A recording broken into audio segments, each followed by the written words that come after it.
Good morning everyone, welcome to learning horizon. And मैं आज start करूँगा पॉवर्टी। What is poverty? और ये एक इकोनॉमिक्स का टॉपिक है क्लास 9th के लिए, ठीक है। और मैं बताने जा रहा हूँ पॉवर्टी क्या है। What is poverty? Poverty that means, Hindi में बोले तो इसे गरीबी कहते हैं, है ना। Poverty poverty is the inability to secure the minimum human need such as food, clothing, housing and health। गरीबी क्या है? जो अकॉर्डिंग टू डेफिनेशन में अगर बात करूं तो poverty is the inability to secure the minimum human needs, मतलब कम से कम आवश्यकताओं को भी जो नहीं पूरा कर पाता है, तो वैसे लोग क्या होते हैं? पॉवर्टी, यानी वैसे लोग गरीबी में आते हैं। फॉर एग्जांपल, मिनिमम रिक्वायरमेंट क्या होती है? देयर आर 3 मिनिमम रिक्वायरमेंट, ठीक है, फॉर द ह्यूमन बींग्स। क्या बोला था मैंने? फूड, क्लॉथ और हाउसिंग, यानी रोटी, कपड़ा और मकान।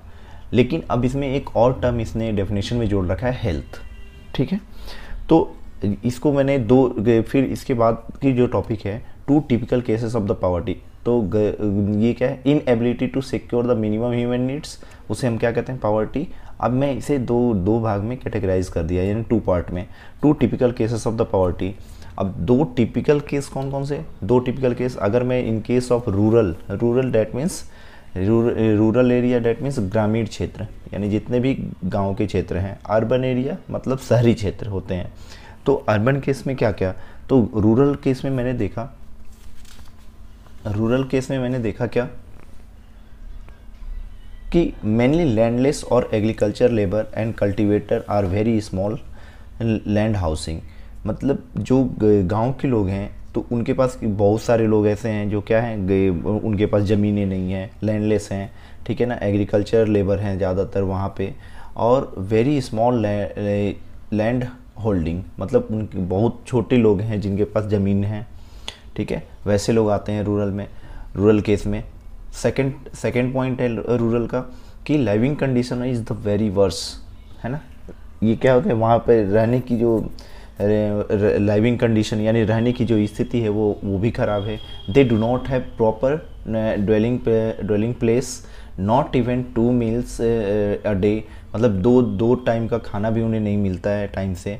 तो वो उन्हें इस केस को उनमें एनालिसिस किया गया रूरल क्षेत्र में। लेकिन आज मॉडर्न में आज बहुत अच्छा हो चुका है, ठीक है।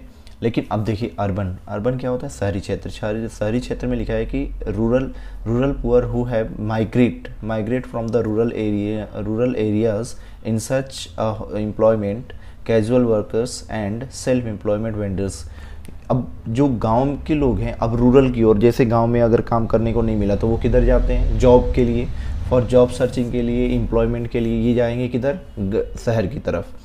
तो ये होता है अर्बन क्षेत्र। और ये माइग्रेट मतलब गांव से ही जो लोग वहाँ पे, जिनको ज़मीन नहीं है, जिनके पास कम ज़मीनें हैं, जो एग्रीकल्चर नहीं कर सकते हैं, लेकिन अब वो किधर चलते हैं? एम्प्लॉयमेंट के लिए अर्बन की तरफ, अर्बन एरिया में जाते हैं, ठीक है। जैसे वहाँ पे कोई एम्प्लॉयमेंट कर लिया, कोई जॉब कर लिया, तो इस तरीके से वो अर्बन क्षेत्र में जा कर के वो अपने सोर्स को बढ़ाते हैं। सेकेंड थिंग है कि living condition is the urban poor is better than the rural poor.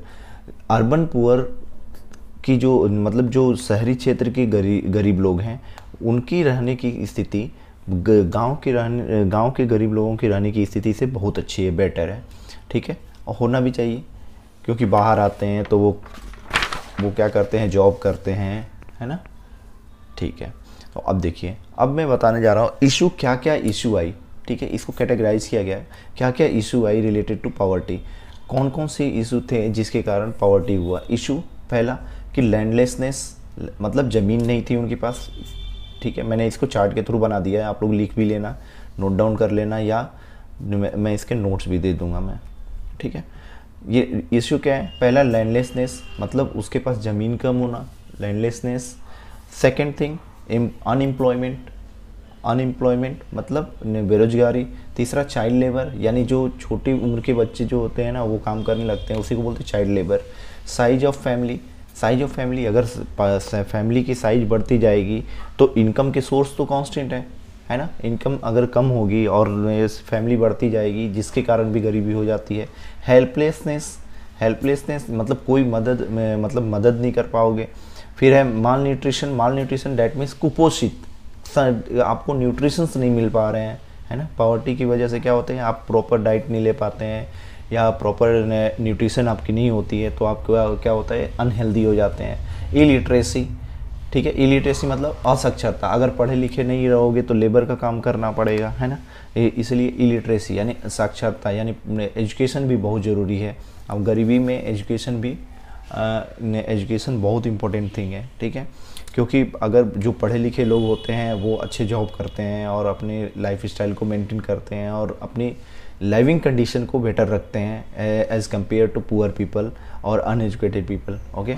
और this is the poor health, poor health अगर आप सही कंडीशन में, अगर आप नहीं, आपकी हेल्थ बार बार ख़राब होती रही, ये गरीबी में और हेल्थ ख़राब होना, this is the biggest problem, okay. बहुत बड़ा प्रॉब्लम है। अगर आप गरीब हो और ऊपर से ऊपर बीमार हो जाओ तो आप तो ये सबसे बड़ी इशू है, पुअर हेल्थ, ठीक है ना। तो ये पहला मैंने landlessness, unemployment, child labour, size of family, helplessness, फिर इसके बाद क्या है, malnutrition, illiteracy and poor health. ये इतने जो हैं आपके 8 जो हैं, 8 इश्यू मैंने यहाँ पे लिख रखे हैं कंक्लूजन्स में, ठीक है। अब नेक्स्ट देखिए, फिर आई बात पॉवर्टी एस्टिमेशन की। पॉवर्टी एस्टिमेशन क्या होता है, poverty in India is estimated by the planning commission. और एक one more thing, the planning commission is now NITI Aayog, now it is called NITI Aayog. Planning commission को आज हम इसे किस नाम से जानते हैं, प्लानिंग कमीशन को नीति आयोग। पॉवर्टी जो हमें गरीबी रेखा और गरीबों के बारे में बताता है उसे हम क्या कहते हैं, वो प्लानिंग कमीशन ही डिसाइड करती है और सारा डेटा कलेक्ट करके, अच्छा लिखा हुआ है poverty is estimated by the planning commission, जिसे हम लोग नीति आयोग कहते हैं, एंड ये on the basis of consumption और एक्सपेंडिचर। कंजम्पशन मतलब कितना आप कंज्यूम कर रहे हो, खपत कितना कर रहे हो, कितना खर्च कर रहे हो, उसके अनुसार आपको यहाँ पे क्या किया गया है, एस्टिमेट किया गया है पॉवर्टी एस्टिमेशन। और ये यहाँ NSSO, इसका फुल फॉर्म होता है नेशनल सैंपल सर्वे ऑर्गेनाइजेशन। ये NSSO क्या करता है, यही देखता है, ठीक है। तो यहाँ पे मैंने एक स्टैटिक्स ग्राफ बनाया है, ये एक टेबल बनाया है, ठीक है, आप उसमें देखिएगा। इसमें बनाया है स्टेटिक इन इंडिया, पूरे इंडिया का है। ईयर 1973 और 74 में ये जो rural poverty in percentage, urban poverty in percentage, तो 1973 और 74 में कितने थे, 56, और अर्बन में कितने थे, 49, ठीक है। 83-84 में कितने थे, 45 और ये 40। 93 और 94 में क्या था, 37, 32। तो ये आपके टेबल हैं क्या, ये रूरल के टेबल हैं आपको पॉवर्टी लेवल के परसेंटेज में, और ये अर्बन के। तो ये आप ज़रूर एग्ज़ाम में बनाइएगा जब पॉवर्टी एस्टिमेशन आए। और पॉवर्टी एस्टिमेशन कौन करता है, फिर से एक बार मैं रिकैप कर दूं कि पॉवर्टी एस्टिमेशन जो करता है वो प्लानिंग कमीशन करता है, और कोई इसके सारे डेटा को जो कलेक्ट करता है वो कौन करता है, NSSO, जिसको फुल फॉर्म होता है national sample survey organisation, okay. तो ये था आपका poverty estimation. Now the poverty seen in social scientist यानी सोशल में जो सोशल के एनालिसिस करते हैं सोशल साइंटिस्ट, तो उन्होंने क्या क्या इंडिकेटर दिया, इंडिकेट करके अपने ऑन किसके आधार पे बोला कि पॉवर्टी क्या है। तो यहाँ पे सबसे पहले जो सोशल साइंटिस्ट थे वो क्या देखे, उन्होंने ये देखा कि पॉवर्टी की वैरायटी ऑफ इंडिकेटर्स, तो मैंने इसको 3 भाग में कैटेगराइज कर दिया। तो पॉवर्टी इंडिकेटर 1, ये उसमें क्या देखा गया, on the basis of income. उन्होंने जो पॉवर्टी लेवल देखा कि गरीबी की स्थिति देखी, तो वो किस आधार पे देखी थी, उन्होंने देखी थी on the basis of income यानी आय के आधार पे। Second, on the basis of consumption, और खपत के आधार पे उन्होंने देखा था क्या, आपके पॉवर्टी इंडिकेटर 1। पॉवर्टी इंडिकेटर 2 में मैं बता रहा हूँ, इन्होंने दूसरे में देखा क्या, इलिटरेसी। दूसरे पहले देखा जाता था क्या, इनकम और कंजप्शन। अब सेकेंड इंडिकेटर में वही साइंटिस्ट लोगों ने, इकोनॉमिक्स ने क्या देखा कि इलिटरेसी यानी साक्षरता के बारे में, एजुकेशन के बारे में, लेवल ऑफ माल न्यूट्रिशन या लैक ऑफ माल न्यूट्रिशन, ठीक है ना, यहाँ पे लिख लेना lack of malnutrition. Lack of malnutrition मतलब खाने के लिए अच्छे न्यूट्रिशंस नहीं मिल रहे हैं, जिसके कारण भी गरीबी हो रही है, बीमार हो जा रहे हैं। जो अब जिसके घर में लोग बीमार हो फिर पैसे उसमें इन्वेस्ट करेंगे तो और वो गरीब होते जाएंगे, इनकम के सोर्स तो कम है। Lack of access to health care, फिर उन्होंने क्या देखा कि कुछ लोग हेल्थ केयर का अभाव देखा गया। लैक मतलब अभाव, ठीक है, lack of access to health care, अपने हेल्थ केयर को करने में भी वो क्या है, सक्षम नहीं है। नेक्स्ट देखिए, थर्ड है लैक ऑफ जॉब अपॉर्चुनिटी, मतलब किसके अभाव, नौकरी यानी जॉब्स के, नौकरियों का क्या हुआ, रोजगार का अभाव, रोजगार के अभाव के कारण भी क्या हुआ, गरीबी बढ़ी। Lack of access to drinking water, सबसे पहली चीज़ drinking water is the most important thing. आपके बोलते हैं ना कि वाटर इज़ लाइफ, ठीक है, बिकॉज बिना वाटर अगर आप अच्छी सेफ वाटर ड्रिंकिंग करें, अगर अच्छी पानी जल का ग्रहण करेंगे आप लोग, तो क्या होगा, आप हेल्दी रहोगे। ओके, ठीक है, इधर देखिए, अगर हेल्दी रहे तो आप जॉब भी कर सकते हो, अनहेल्दी रहोगे तो जॉब भी नहीं कर पाओगे, गरीबी तो वैसे ही पड़ी रह जाएगी। फिर देखिए पॉवर्टी इंडिकेटर को, फिर इसको थर्ड में इंडिकेट किया गया, जिसको बोला गया सोशल एक्सक्लूजन और वल्नरेबिलिटी। क्या बोला गया, सोशल एक्सक्लूजन और वल्नरेबिलिटी, ये दो टर्म्स हैं जो बहुत इंपॉर्टेंट है, ये आपके सिलेबस का भी पार्ट है, वेरी इंपॉर्टेंट। तो पॉवर्टी इंडिकेटर 3 में सोशल एक्सक्लूजन का मतलब होता है कि जो गरीब लोग थे, यहाँ पे देखिए सोशल एक्सक्लूजन को मैं यहाँ पे बता देता हूँ फटाफट कि according to this concept poverty must be seen in the terms of poor having living only in the poor surrounding with other people. बोला कि इस कॉन्सेप्ट के आधार पे जो गरीबी है ना, मस्ट बी सीन किस में देखा गया, पुअर लोगों में देखा गया, गरीब लोगों में देखा है, जिसके गरीब लोगों के चारों तरफ ऐसी अदर पीपल से कंपैरिजन करके देखा गया, ठीक है। फिर इसके बाद सेकंड पॉइंट आता है कि पुअर पीपल एक्सक्लूडेड मतलब उनको हटा दिया गया, ठीक है ना। बोला कि poor people excluded from the enjoying social equality, मतलब जो सोशल में अमीरों लोगों को प्रोवाइड की जाती थी उसको वो एंजॉय नहीं कर पाते थे गरीब लोग, तो बोलते थे कि ये गरीब है, इसको एक्सक्लूड बाहर कर दे। गाँव के लोग क्या करते हैं, वो अभी भी बहुत सारे लोग हैं रूरल एरिया में जो ऐसे डिस्क्रिमिनेशन यानी भेदभाव करते हैं कि जो गरीब है उनको दूर रखो और अमीर लोग उसी फैसिलिटीज़ को एंजॉय करते हैं, ठीक है। तो वहाँ से एक्सक्लूडन अनइक्वालिटी मतलब उनको भेदभाव के दृष्टि से देखा जाता है, असमानता, ठीक है ना। Poor people excluded, poor people को क्या किया जाता है, उससे निकाल दी जाती है, यानी बेटर फैसिलिटीज़ को एंजॉय नहीं किया जाता, करने दिया जाता है। दिस इज सोशल एक्सक्लूजन, ठीक है। फिर है social exclusion can be both cause as well as consequence of poverty, मतलब सोशल एक्सक्लूजन जो है कैन बी बोथ, एक रीजन भी है, ठीक है ना, पॉवर्टी की एक रीजन भी है और इसका ये कॉन्सिक्वेंसेस भी है।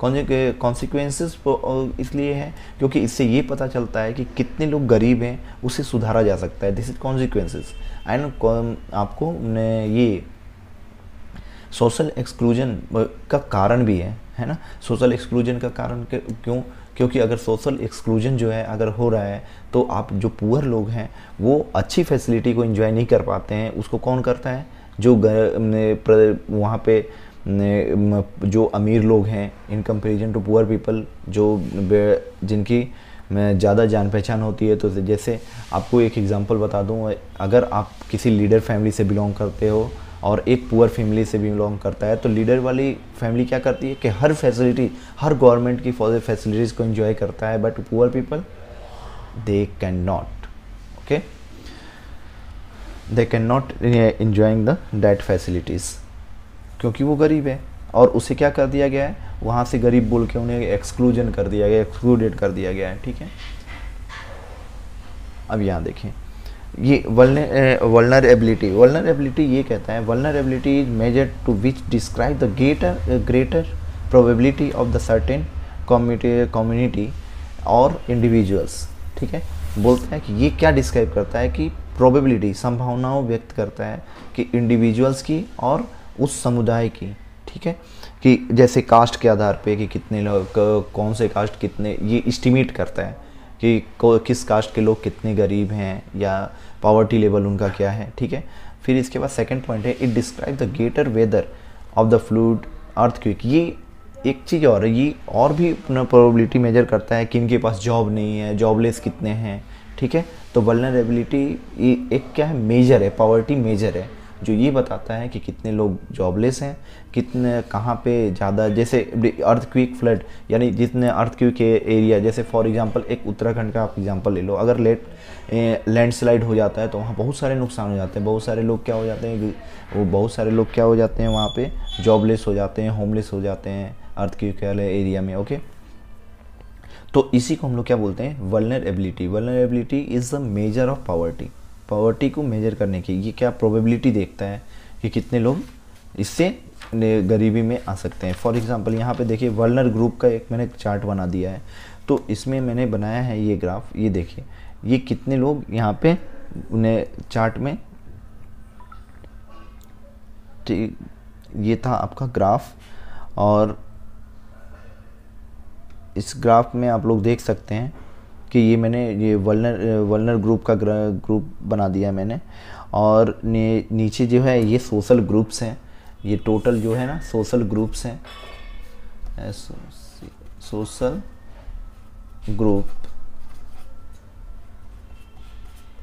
ग्रुप हैं ये सारे। सोशल ग्रुप में कौन कौन से आते हैं, कास्टेज में क्या है, वल्नर ग्रुप इसी को बोलते हैं, ठीक है। तो शेड्यूल कास्ट का कितना परसेंटेज था, 43, ये कितना है 29, शेड्यूल कास्ट का 29, ये शेड्यूल ट्राइब है, शेड्यूल ट्राइब ST जिसको बोलते हैं हम लोग, शेड्यूल कास्ट SC, ठीक है। और ये एवरेज है, एवरेज पॉवर्टी रेशियो कितनी है इसकी, एवरेज पॉवर्टी रेशियो 24, और ये भी 34 है, ठीक है। तो ये वल्नर ग्रुप का था। Thank you for watching and और इसे आप देखिएगा, नेक्स्ट लेक्चर भी मैं जल्दी अपलोड कर दूंगा, ठीक है। Thank you. और अच्छा लगे तो इसे शेयर ज़रूर करें अपने दोस्तों से, ठीक है। और नेक्स्ट वीडियो का वेट करें, मैं जल्द ही अपलोड करूँगा। Thank you.